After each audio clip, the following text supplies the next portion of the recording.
people are going to see your confidence. They're not going to see your flaws in those times. Well, and I want you to think about, because this is a perfect example, when you just said, I'm looking at you going, how lovely you are. Mm-hmm. You're looking at me saying how lovely I am. But Right. what are we're each thinking, yes, that other person's lovely and I'm not.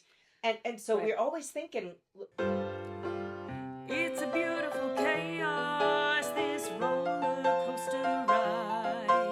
The ups, the downs are spinning all around inside.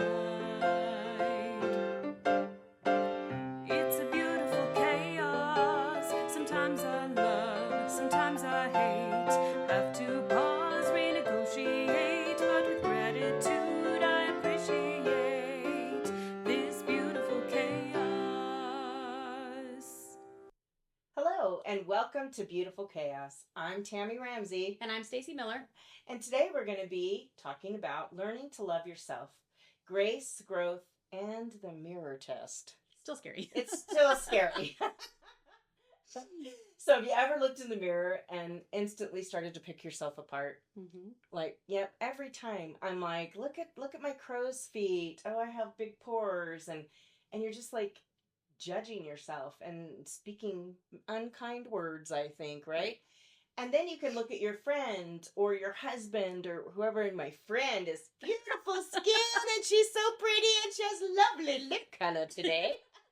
And her jacket is divine, by the way. This I'll agree with. Yes. I do like this. Now, that's a perfect example because she said, this I'll agree with. Right. Because we don't want to say, why, thank you, I look pretty today. Yeah.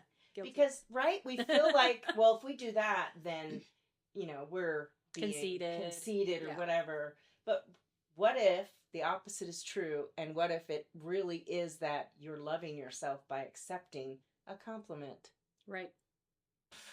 Yeah. Right? Because I'm not good at it either, guys.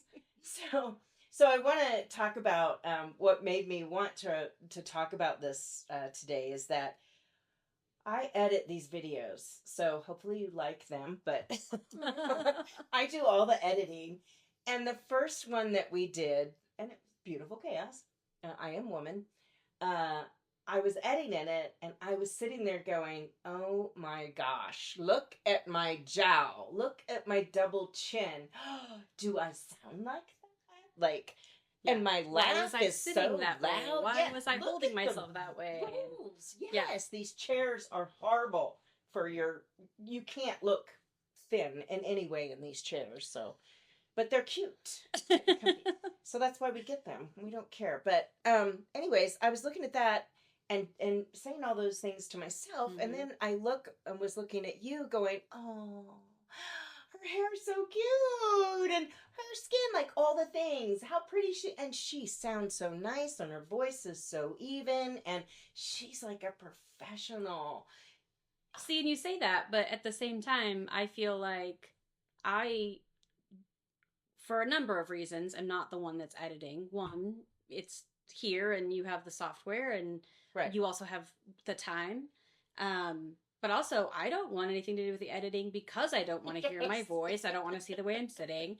You've asked me before, did you go back and watch an episode? I recorded the episode. I don't need to watch it. Because if I watch it, I'm going to hear my voice. I'm going to see my chin or my flaws that I see in the mirror every day. Right. And I'll just say right now, one of the reasons that I know for sure that we pick ourselves apart is we see ourselves in the mirror all the time. Yeah, every morning. There was a point where I told Kevin one day, I was like, I think I ought to just take out all the mirrors. Take them all out.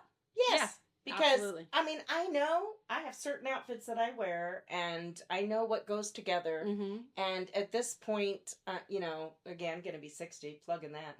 But I'm proud. No, but I have certain clothes. I know how they're going to look, and do I really care anymore? I mean, do I have to care? I can be eccentric and wear whatever I want. Mm-hmm. But really, if we took mirrors out of our house, mm-hmm. we wouldn't be able to judge ourselves so harshly. I really like TV shows that are set really far in the past.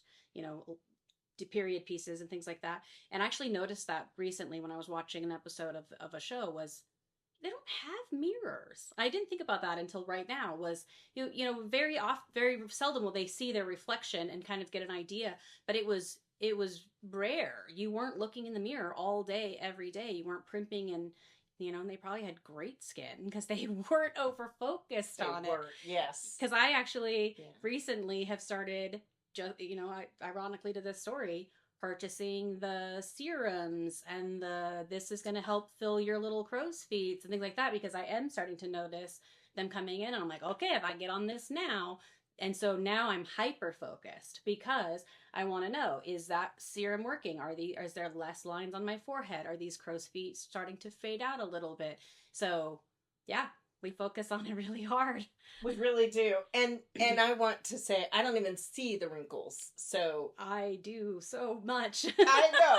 So, and I want to share, I went to Jeff Foxworthy. Oh, yeah, right. He's just great. Hysterical. And he did a thing about, he had to look in his wife's magnifying mirror because he had something on his nose. And he said, oh my heck, why would anyone want to look in there? It looks like you have manholes on your nose. And he's like talking about tracks in your eyes. Like, I mean, it makes everything so big. And he was like, that is just torture. Right. Why would anyone do that? Right. How many of us use magnifying mirrors? I do, just because I'm blind as a bat and I can't see to pluck my eyebrows. Right. Yeah. No, I'm afraid it's coming. Yeah. It's coming and I don't want to. But I only do it for the eyebrows and the chin hairs. Yes, I have the chin hairs. It's started. But makeup, I don't. Makeup, I do in a big mirror. I actually I saw a funny post yesterday that says, you might not want to drink your drink for just a second. Because I will laugh and spew it. Okay? I think it's that funny. It said, I hope you guys, all those listeners, find this funny also. You plucked one eyebrow in the 90s and that sucker never came back. But you pluck a chin hair today and it brings back its friends, its neighbors. It's like, I'm still trying to grow my eyebrows back. That is so true. Yes, I have the very thin eyebrows because I plucked them. Because we overplucked them. Yeah, but man, I've got, the friends are with the chin hairs, for sure. With 3 at a time, all the time. Yeah, it's almost like the, pull a gray hair and 3 come in type. Absolutely. Yes, 100%.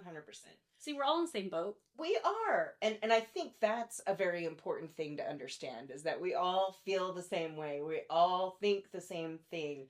And so... Well, actually, I want to say one other thing that I think is it, because, we're not the same age. I know we mentioned that once in a while. You don't see any of my wrinkles, and I see every one of them, right? But I look at you and I go, oh, her wrinkles are just pretty. Like, because your wrinkles are where they're supposed to be. And so I think that that's the difference, is that I'll look at people who are beyond where I'm at, and I'll go, well, it suits them. It looks good on them. If I have wrinkles to that point, I know I'm not ready for that. And I don't like it. I immediately go, you look great. But if I start getting even a little bit of crow's feet, I'm trying to hurry and get them to go away. But I'm like, I don't know how I'm going to get to a place where I look at me and go, no, they're where they're supposed to be. Because I look at you and I go, no, you look normal. You look like you're supposed to look. It looks like it's supposed to be there. But that's because it's easier to love somebody else than it is to love ourselves. Because I look at my wrinkles and go, oh my word, would it just stop already? It won't stop. Like, and my dad, yeah, my dad has walked up behind me and gone, oh, if you just do this, and he pulls my skin back and goes, you'd look 20 years younger. And I'm going, dang, that would look good. But I'm like, no, because knowing my luck, I would go and have something done to my face and get some kind of weird infection or something. Also, for anybody that knows Tammy, if you got something done to your face and you couldn't make all your ridiculous facial expressions or laugh with your whole face, it would be a disservice to everybody you know. So we're just going to bury that one right now. That's just out. We're not doing that. And, and we're not promoting like anti-aging or... Botox or anything like that. We're going to switch it. Not promoting it either. Yeah, I think that if you feel like, if you feel like you're going to feel better with filler or lip flip. I've seen people who do some things and it's great. And honestly, at the end of the day, it's what makes you confident. So what we really want to make sure that we're talking about today is that we think everyone else is walking around with confidence, because I look at her the way she looks at me. Yeah. Your hair looks better than mine. Your skin looks better than mine. Your wrinkles look great. Your clothes look nice. Whatever. She's looking at me and doing the exact same thing. And so I think we just do that in general. But at the end of the day, you do whatever you got to do that you feel confident at the end of the day.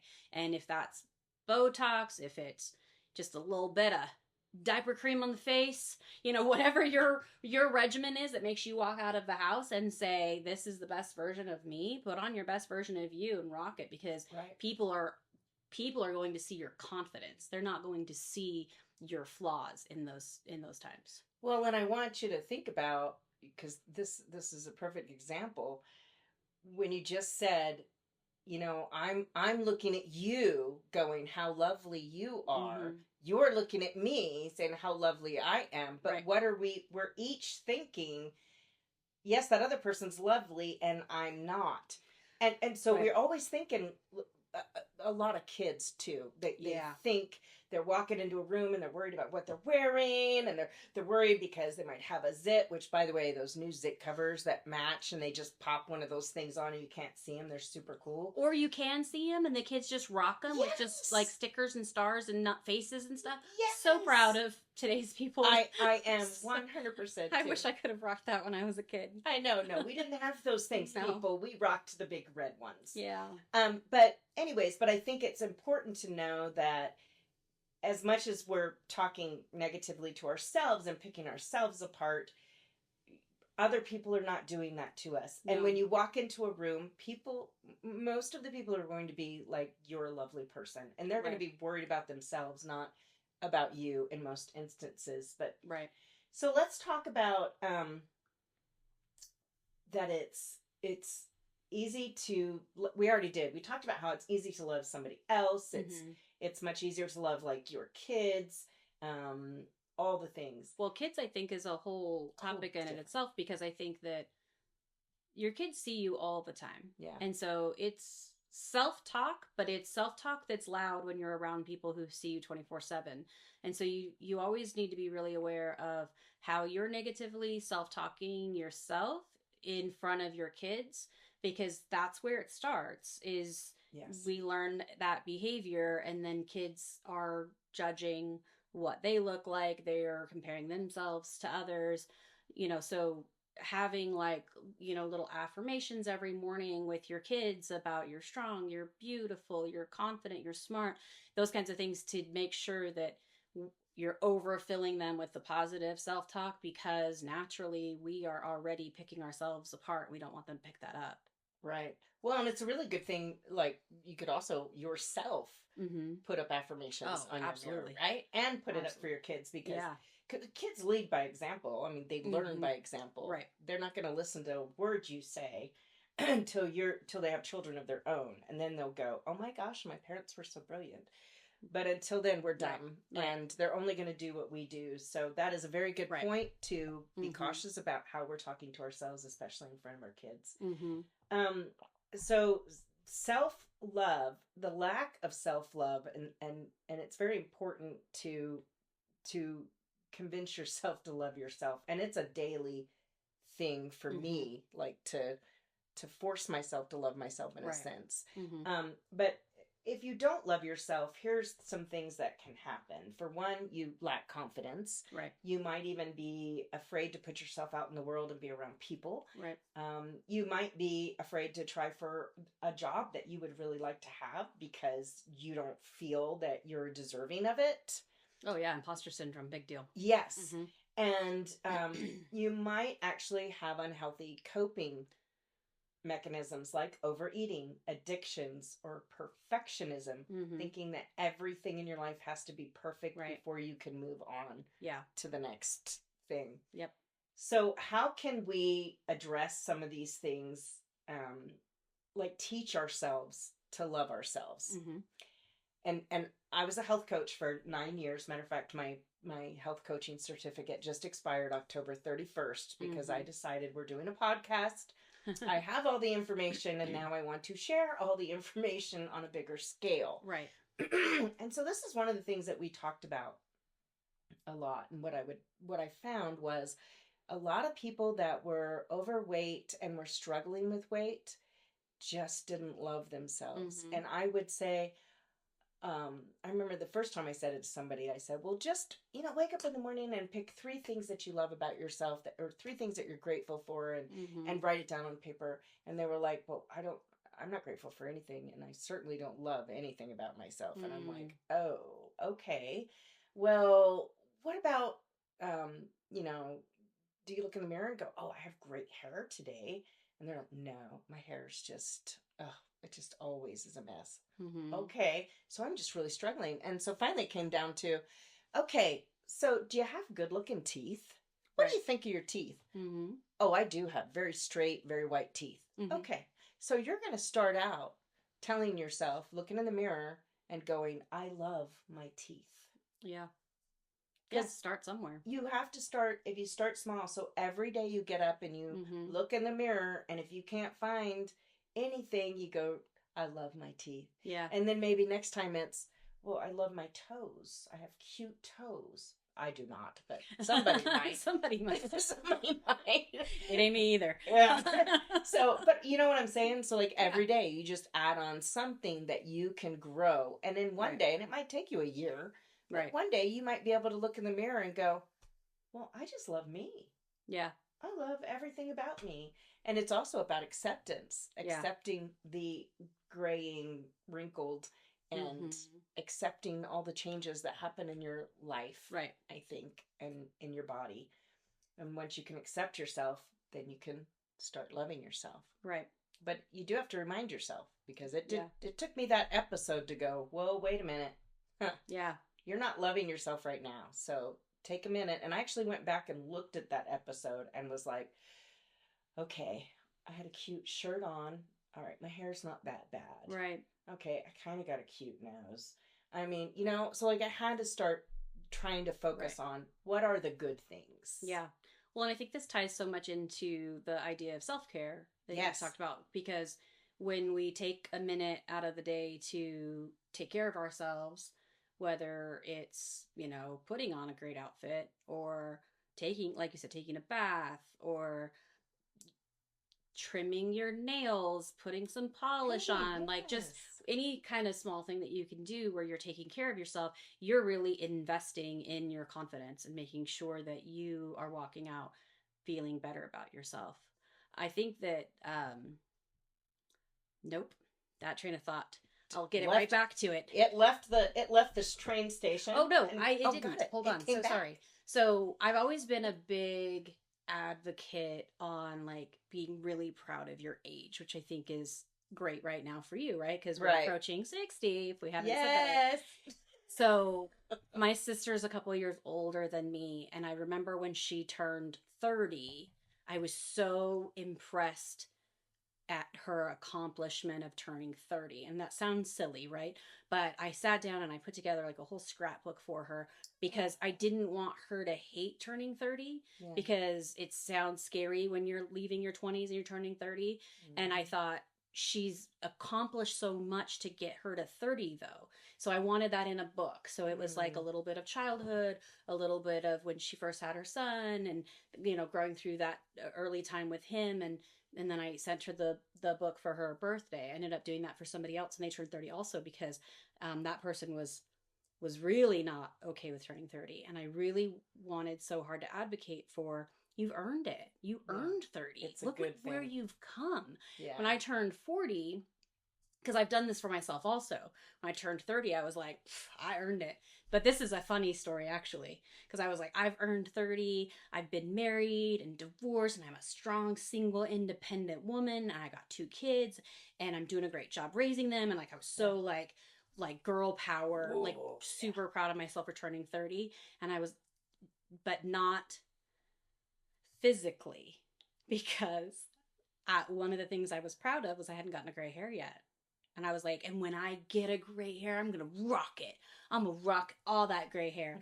I got a gray hair the next day. No. And I lost it. I yanked it. I made an appointment to get my hair colored. So I had a whole like opposite reaction when it became a physical thing. But I do think that you really earn your age. When I turned 40, I had two almost grown, mostly grown kids. I had just graduated from college. I was like, yeah, go 40. You I were rock rocking this. it. Like You were I rocking earned it. 40 and I earned it hard. What I don't do is I don't tell myself that I earned my gray hair or I earned my wrinkles or I earned the way that my face is sitting or the way that my hands are aging. I don't earn that. And that's maybe where I need to change my self-talk is if you're going to earn the age, you might as well earn what comes with it. All the physical. Be proud of these lines got me somewhere. These gray hairs are because of all the time that my kids have stressed me out and annoyed me. But you earn it. We should be just as proud of the physical manifestation of your age as well as you're so proud that you're turning 60. I really, really like that and appreciate that because I do remember going, I have this little pooch that I've always had and I've always said, well, that's my trophy for having my kids. Yeah. Right. Or your stretch marks or your battle scars from having kids. Right. And so you wear that like something to be proud of. So why not? Like, and I am rocking the gray hair, I feel. Yep. But winter comes and my skin pales and then I'm going, maybe I should do something different. But I like that because your skin changes, everything changes. And I like that of appreciating that and looking at that as your badge of glory also. Right. Yeah. So can I skip off of topic and then move on to another thing that I'm thinking about? Yeah. So I think the other thing we do, tying back to the beginning, I look at you and go, oh, she's so pretty, da, da, da, da, da. You look at me, do the same thing. We look at our husbands and we're even nicer on them. Yeah. Men age so much better than women. You look at your husband, you're like, oh, that salt and pepper hair, like, love it. Or the salt and pepper when it comes into the beard looks so great. Like, we're so nice to men. Men aren't in the mirror making sure that they're not getting wrinkles. They're not worried about age spots. They're not worried about any of that stuff. And we're not either. We see them just almost as much as we're looking at ourselves in the mirror. But at least I know for me, I look at my husband, I see zero flaws. I only see, man, that aging is working really well. I don't think men necessarily, maybe we need a men's opinion, are picking themselves apart in the mirror necessarily. Well, I know our two men are not. Now, my dad does, but he's a different breed. I love him to death. But he takes really, really good care of himself. He does take really good care of himself. And it plays into that for sure. Yeah. Yeah. But for sure, our husbands don't. And it's not, I think they both look good. And I do the same thing.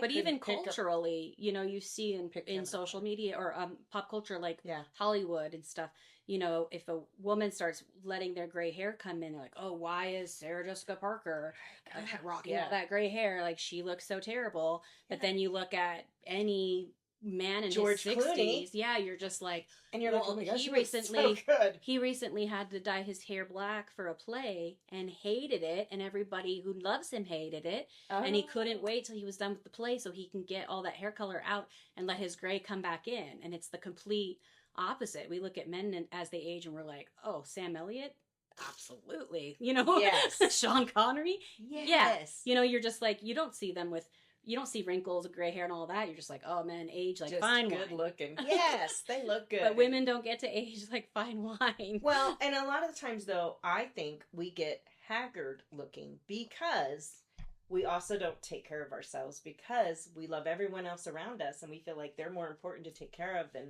we are. 1,000%. And I think going back to other episodes about nutrition, what you put in your body creates what's happening to your skin, right? If you eat a lot of sugar, you drink a lot of caffeine, all those things affect your skin. If you're not eating enough protein and fat, healthy fat, good fat, then your skin gets dry looking and the crepey skin. And if you're a local listener, here we are approaching the driest season of dry Idaho. So get your humidifiers going in your house, up your water intake, make sure that you're drinking lots and lots and lots and getting Lots of a water. lot of, yeah, hydration. I love everywhere. it. I love it. So that's another way of self-care is eating healthy. And that also helps us women to maybe age a little better. Right. So I do think that a lot of, when I'm looking the most haggard is usually when I'm exhausted or I've just overworked myself, not ate very well. Like if we go on a vacation, I went with the FFA kids to Indiana and that was like... ate out a lot. Ate out every meal. And then you're up at... I automatically wake up at 5:30. So I'm up at 5:30. We're leaving the hotel at 7:30 or 8. We're going all day. Don't get back until like 8 o'clock at night. And it's just work. They're practicing, or they're performing or competing, whatever presenting. And then you're back, and then they're practicing till 11:30. And day 3, I was like, I'm out. I'm going to bed. This lady needs a nap. Yep. I was like, I'm the second oldest here, and I'm going to bed. So sleep is another really good self-care. Making sure that you go to bed at the same time, wake up at the same time. Some of us can't do that, and I know you do the best that you can do. Yeah. You try to get a good sleep, as good of sleep as you can. Yeah. I mean, 8 hours is great for people our age, or not our age, because you're younger, but we should be getting 8 hours. But a lot of us, as we get older, can maybe get 6. Yeah. And in your case, maybe get 4. And I've seen this one go 24 hours without sleeping. So guilty. Yeah. So some ways that we can take care of ourselves again is back to the bubble bath. And that's a self-love thing. If you're taking care of yourself and your needs, refilling your cup, which was the previous episode, if you're doing those things, then that is a way to show yourself love. Right. Doing your nails is a way to show yourself love. Yep. Like just pampering yourself in some way is showing yourself love. And then again, finding something about you that you like.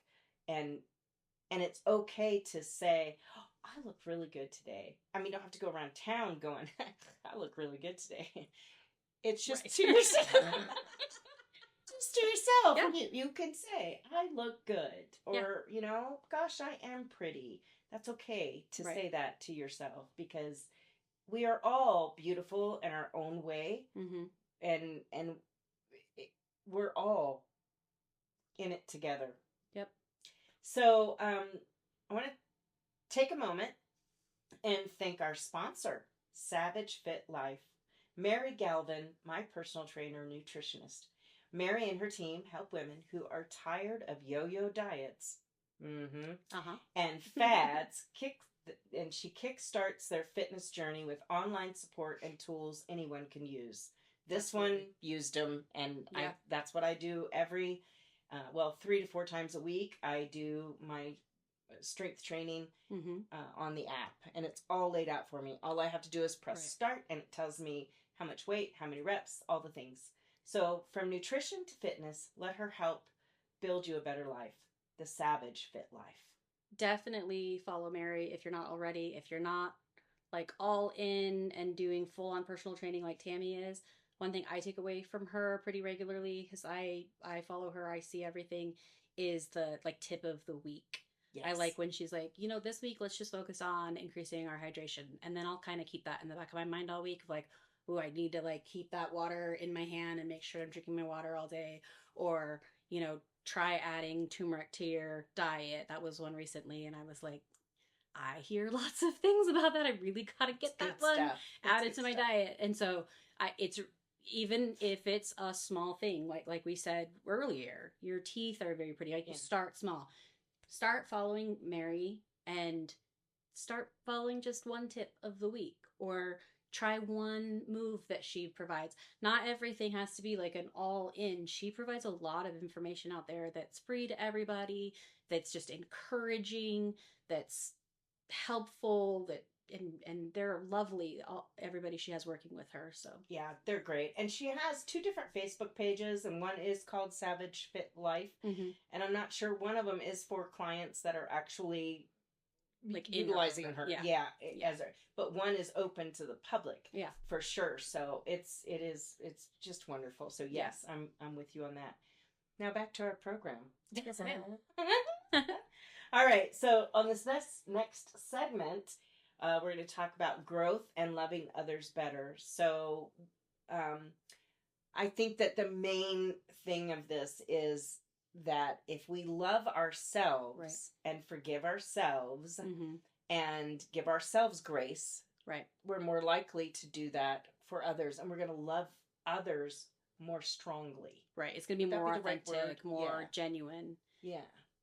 Yeah. I mean, it's, as moms, it's really hard because we feel like our love is generally sacrificial love. So we can, eat the scraps off the table, or, not get enough water, overdrink the caffeine, and still love the heck out of our kiddos because we're just giving everything we've got. But what we're talking about is making sure that your cup is filled before you fill others' cups, because then you're able to give a more like genuine and authentic love to Yes. people because you're giving your whole self. Yes. You're not feeling depleted. Yeah. So, and then back to what you said earlier also about the kids, the way that we talk to ourselves shapes how we talk to our kids and how our kids will talk to others. Yeah. Right. And the same with how we talk to ourselves. We might catch ourselves. I don't do this with spouses and coworkers. Like I'm always like super nice, and I'm always better with You're always everybody super else. nice to Kevin. No, I'm not super nice to Kevin all the time. Just checking it out. Take that back. I gotta keep you on your toes here. You do. Yeah, no. Yeah, I can be mean to Kevin. Kevin's about the only person I can be mean to. Well, I don't know. I've done a couple plays where I've had a blow up. Sure. Yeah. Mm-hmm. Yeah. So, but what we're talking about though is just that, the more love that you have within yourself, for yourself, the more you'll have for everyone around you. And wouldn't the world just be great if we could all just love and accept each other and ourselves? We would just be peaceful and kinder people. Right. Well, and give everybody around you a little bit of grace. We also have to remember we don't know what other people are going through. Yes. Even if it's something as small as, they had terrible self-talk getting ready this morning and didn't like anything head to toe. Maybe they don't need your negativity that day. Mm-hmm. People are going through things, and sometimes they're going through something even worse than that. So always make sure to give other people grace. Right, for sure. So your homework is to just start loving one thing about yourself. Get up in the mirror when you're looking in that mirror. As soon as you hear that negative self-talk, right, you're gonna pick something apart. I got bags under my eyes. Go, oh, but look at the color of my eyes. Aren't they pretty? Like just whatever. Try to find something positive in yourself, and it'll help your day to go so much better. Right. So I guess this is the end of this segment because we've talked about all the things, and we just need to embrace all of the beautiful chaos, the stretch marks, the poochy belly, the wrinkles, all of it, and love ourselves. Yeah. What were we saying? Look at the physical changes in ourselves and wear that as a badge of honor. Yeah. It's something that you've also earned. You've earned it. You've got yourself there. You've worked for it. You deserve it. Absolutely. So, all right. Stay empowered.